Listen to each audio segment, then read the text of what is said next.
When he asks if there's any fellowship in the Spirit, he is asking, do you not have communion with Christ through the Holy Spirit? Do not your brothers and sisters have the same Spirit? Do they not have the same communion in the Spirit? Then evidence this communion by exercising this loving communion among the saints. I'm telling you, you realize who is somebody who is not living close to the Lord or not being with the Lord at all if they are divisive. If they have no compassion, no patience, no kindness, no love for the brethren. I've seen people in churches who seem to be just annoyed by their brothers and sisters. Just annoyed by everybody around them. That is not the mind of Christ. That is not the mind that will bring about unity. Paul is saying, you have received all these blessings.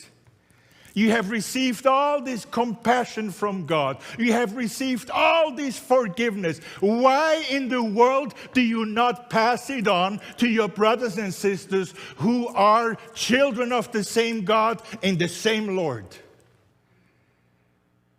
I mean, if you think about it, it is inconceivable in a way. It's unfathomable. When my sister and I would quarrel, which we also did, of course, when we were children, and if it got a little bit too intense, my mother would say, you are brother and sister. Why in the world are you dealing with each other this way? And now I know what she meant. This was my flesh. And it's even more among us in a way. We are saved by the same Lord. All by grace. How in the world could we deal with each other without grace? Without patience? I think as a pastor gets older, it's almost a given that he has some form of PTSD. I certainly do. I have many, many nightmares. I sometimes wake up in the night screaming. You know what comes into my mind? It's the nastiness that I've seen in the churches. It must not be that way.